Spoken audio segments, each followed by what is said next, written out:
எனது அன்பு நேயர்களே வணக்கம். உலகெங்கும் வாழும் பாபு சயின்டிபிக் ஆஸ்ட்ராலஜி சேனலின் மகர ராசி அன்பர்களே, 2025 ஜூன் 30 துவங்கி ஜூலை 6 2025 வரை இந்த வாரத்திற்கான ராசி பலன்களுக்கு உங்களை அன்போடு வரவேற்கின்றேன். விஸ்வாவசு வருடம் ஆனி 16 முதல் ஆனி 22 வரை ஆகிய தேதிகள் இதில் அடங்கும். முதல் 7-8 நிமிடத்தில ராசி பலன்களையும் தொடர்ந்து திதி நட்சத்திரத்தினுடைய சிறப்புகளையும் இந்த பதிவிலே விரிவாக காண்போம். மகர ராசி என்பர்களே, உங்களுக்கு ராசியை தருபவன் சந்திரன். இந்த சந்திரனுடைய அடிப்படையில் தான் ஒரு தின பலன், அந்த சந்திரன் எவ்வாறாக கிரகங்களினுடைய ஆற்றலை உங்களுக்கு அனுபவிக்க தருகிறது என்பதுதான் தினப்பலன். சந்திரன் உங்களை பொறுத்தவரை இப்போது அஷ்டம நிலை, பாக்கிய நிலை மற்றும் கர்ம நிலை என்று 3 நிலைகளில இருந்து இந்த வாரத்திற்கான பலனை தருவார். சந்திரன் வாரத்தினுடைய துவக்கத்தில் செவ்வாய், சந்திரன், கேது அந்த இணைவு என்பது இருக்கும். அதன் பின்பு அடுத்த நாட்களிலே புதனினுடைய வீட்டிலே சந்திரன் சென்று அமர்வது என்பது அமையும். அதன் பின்பு பாக்கிய நிலைக்கு சந்திரன் மாறும். இந்த 3 நிலைகளிலுமே உபயாச்சர யோகம் என்பது இருக்கிறது. ஆகையினால எப்படியாவது பார்த்தால் சுக்கிரன் தரக்கூடிய அந்த ரகசிய சுகம் என்பது எப்படியாவது ஒரு விஷயத்தை கமுக்கமாக வைத்து வெற்றியை பெற்று விடுவதற்கான, ஏதோ ஒன்று சாதித்து விடுவதற்கான நேர்மையான நோக்கத்தில் இருக்க வேண்டும். ஏனென்றால் உங்களுடைய 3ஆம் இடத்தில் இருக்கக்கூடிய சனி பகவான் சுக்கிரனை 3ஆம் பார்வையாக பார்க்கிறார். ஆகையினாலே 5ஆம் இடத்து சுக்கிரன், 5ஆம் இடத்து விஷயங்கள் எல்லாம், பூர்வ புண்ணிய விஷயங்கள் எல்லாம் கர்ம வினை பயனின் நற்பயனின் பலன்களை அனுபவிக்கக்கூடிய அற்புதம் என்பது ஏற்படும்.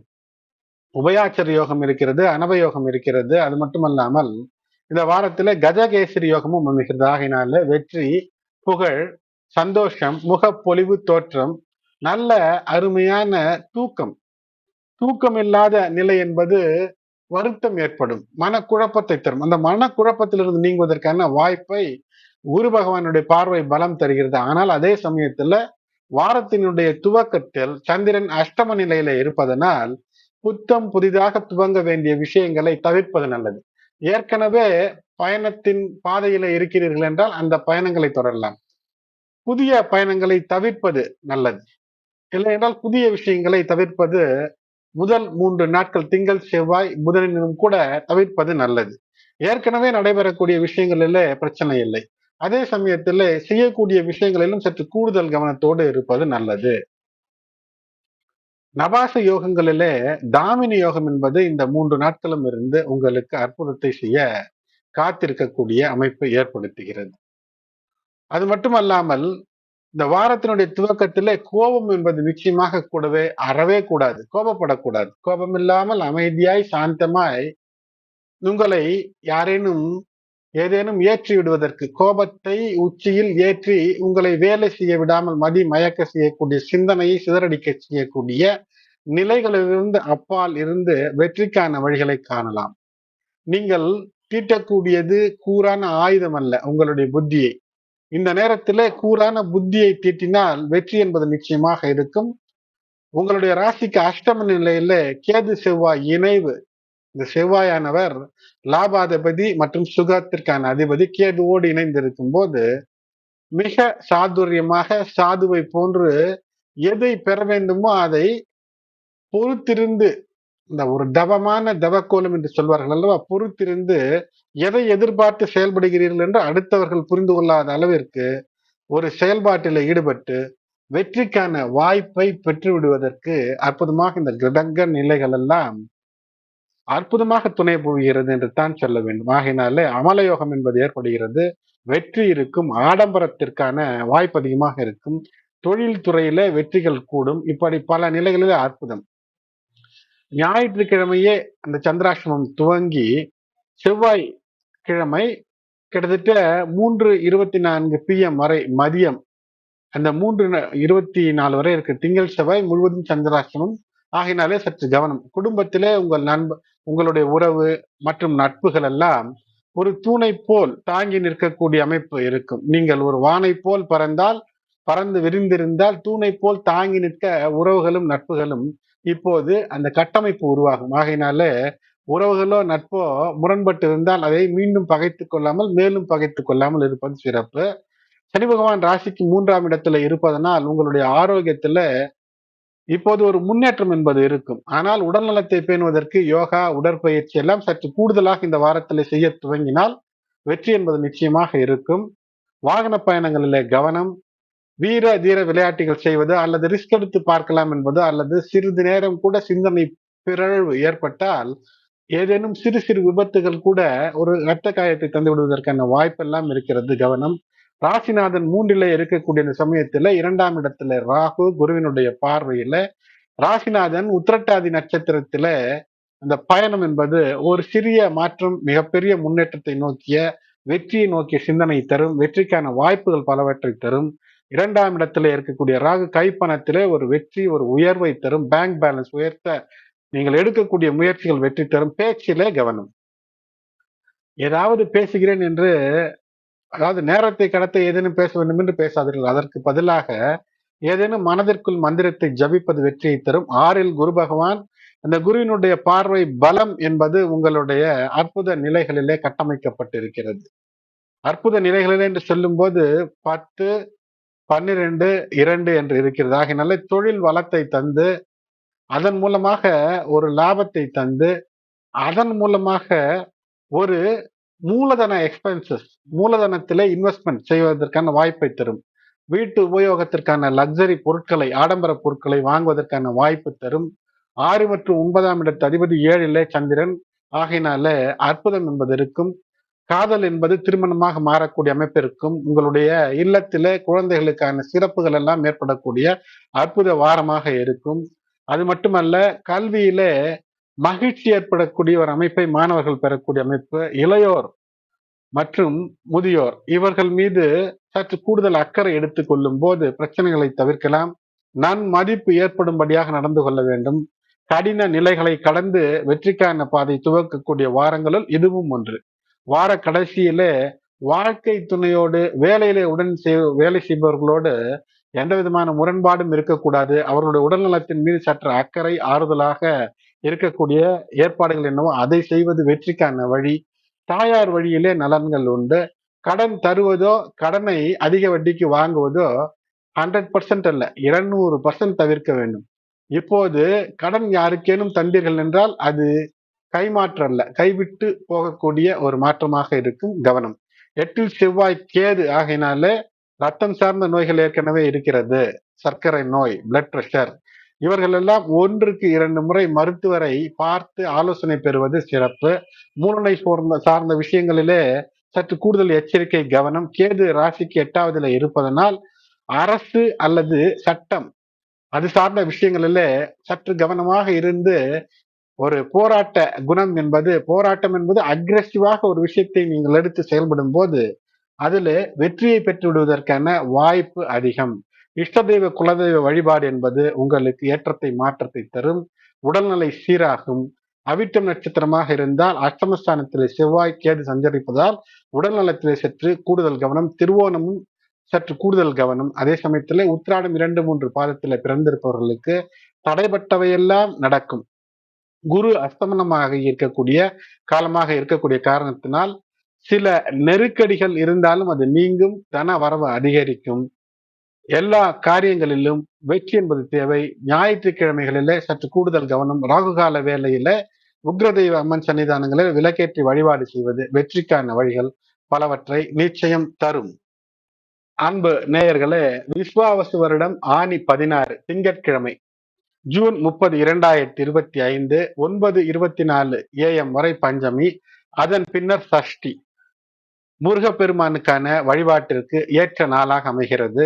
உங்கள் இல்லங்களுக்கு அருகிலே இருக்கக்கூடிய உக்ரதெய்வ பெண் சன்னிதானங்களுக்கு சென்று விளக்கேற்றி வழிபாடு செய்வதற்கும் ஏற்ற ஒரு அமைப்பை தரும். மகம் நட்சத்திரம் 7:20 வரை, அதன் பின்பு பூரம் நட்சத்திரம்.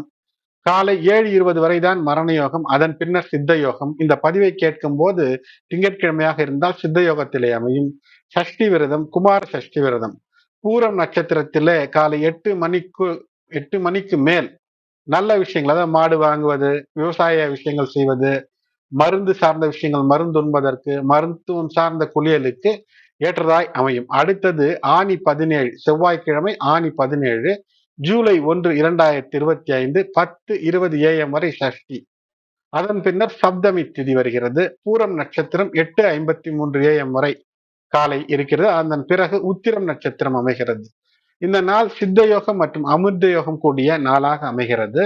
எதிபாத ஸ்ராத்தம் செய்யக்கூடியவர்களுக்கு இந்த நாளிலே செய்யலாம். தில ஹோமம், தில தர்ப்பணம் முன்னோருக்கான வழிபாட்டிற்கு ஏற்ற நாள். காலை 10:20 வரை சஷ்டி ஆகினாலே சஷ்டி திருதியிலே முருகன் வழிபாடு மிக முக்கியம். இந்த செவ்வாய்க்கிழமைகளிலே இந்த காலகட்டத்தில் செவ்வாய் கேதுவோடு இணைந்து சிம்ம ராசியில இருக்கக்கூடிய காரணத்தினால் பெண் தெய்வ வழிபாடு, உக்ர தெய்வ வழிபாடு, துர்க்கையம்மன் வழிபாடு, ராகுகால வேளையில விளக்கேற்றி வழிபாடு, இவையெல்லாம் மனதிலே ஒரு அமைதியை தந்து யோசனையை சிறப்பாக மாற்றி வெற்றிக்கான வழிகளை தரும். இந்த நாளிலே வீட்டு உபயோக பொருட்களை வாங்க, லக்ஸரி ஐட்டங்களை வாங்குவதற்கு ஏற்ற நாள். வீடு வாங்க வேண்டும், நிலம் வாங்க வேண்டும் என்று, வாகனம் வாங்க வேண்டும் என்று இருந்தால் அதை பார்த்து முடிவு செய்வதற்கு ஏற்ற நாளாக அமைகிறது. நடராஜர் கோயில்கள் இருந்தால் நடராஜ தரிசனத்திற்கு மிக அருமையான நாள். அடுத்து புதன்கிழமை ஆணி 18, ஜூலை 2, 2025, 11:58 AM வரை சப்தமி. அதன் பின்னர் அஷ்டமி. 11:55 காலை வரை அனைத்து தேவையான நல்ல காரியங்களும் புதன்கிழமை என்று செய்யலாம். முக்கிய நல்ல காரியங்களை 11:55க்குள் முடித்துக் கொள்வது என்பது நல்லது. 11:07 காலை வரை அமிர்த யோகமாக அமைகிறது. திருமணம் அதற்குள் செய்ய வேண்டும். திருமணம் என்றால் திருமண விஷயங்களும் செய்யலாம். அன்ன பிராசனம், அதாவது குழந்தைகளுக்கு முதலாக உணவு ஊட்டுவது, உபநயனம், குரு அஸ்தங்கதம் ஆகி இருக்கக்கூடிய அந்த நிலையில கவனம். திருமணம் செய்வதில் இந்த விஷயத்தை கவனத்தில் எடுத்துக்கொள்ள வேண்டும். ஆனாலும் கூட குரு மிக விரைவிலேயே அஸ்தங்கதத்திலிருந்து மாறுவார் ஜூலை 9. ஆனால் குரு முழு அஸ்தங்கதம் அல்லாது ஓரளவிற்கு குருவினுடைய பார்வை பலம் இருக்கும். அதனால் திருமணம் செய்யும் போது உங்களுடைய ராசி லக்னத்திற்கு ஏற்றதாக இருக்கிறதா என்று பார்த்து செய்ய வேண்டும். திருமணம் அல்லது திருமணத்துக்கு நிகரான நல்ல காரியங்களை செய்யும் போது சற்று கவனம். மங்கள பொருட்கள் வாங்குவதற்கு, பள்ளிக்கூடத்திலே சேர்வதற்கு, புதிய ஒரு விஷயத்தை கற்றுக்கொள்வதற்கு, தெய்வ பிரதிஷ்டை காரியங்களில் ஈடுபடுவதற்கு, திருமாங்கல்யம் செய்வதற்கு, தூரதேச பயணங்களை மேற்கொள்வதற்கு, வெற்றியை தருவதற்கு இந்த நாள் ஏற்றது. ஆனால் இவை அனைத்தையும் 11 மணிக்குள் செய்வது நல்லது. அடுத்தது வியாழக்கிழமை ஆணி 19, ஜூலை 3, 2025, 2:07 PM வரை அஷ்டமி. அதன் பின்னர் நவமி. அஸ்தம் நட்சத்திரம் 1:50 PM வரை. அதன் பிறகு சித்திரை நட்சத்திரம். நாள் முழுவதும் சித்த யோகம். அதித்தி. இந்த நாளிலே இறந்தவர்களுக்கு திதி தரக்கூடாது. துர்காஷ்டமி. அஷ்டமி என்றாலே துர்க்கையம்மன் வழிபாட்டிற்கு ஏற்ற நாளாக இருக்கும். அது மட்டுமல்லாமல் பைரவர் வழிபாட்டிற்கும் ஏற்ற நாள். உங்கள் இல்லங்களுக்கு அருகிலே இருக்கக்கூடிய சிவாலயங்கள் சென்றால் பைரவர் சன்னிதானம் இருக்கும், வழிபாடு செய்யலாம். இந்த நாளிலே காயத்ரி ஹோமம் செய்ய சிறந்த நாளாக அமைகிறது. அடுத்தது வெள்ளிக்கிழமை விஸ்வாவசு வருடம் ஆணி 20, ஜூலை 4, 2025, திதி 4:32 PM வரை நவமி. அதன் பின்னர் தசமி. இந்த நாள் முழுவதும் சித்த யோகம். வாராக நவராத்திரி இந்த நாளோடு முழுமை அடைகிறது. சக்கரத்தாழ்வார் ஜெயந்தி நாளாக அமைகிறது.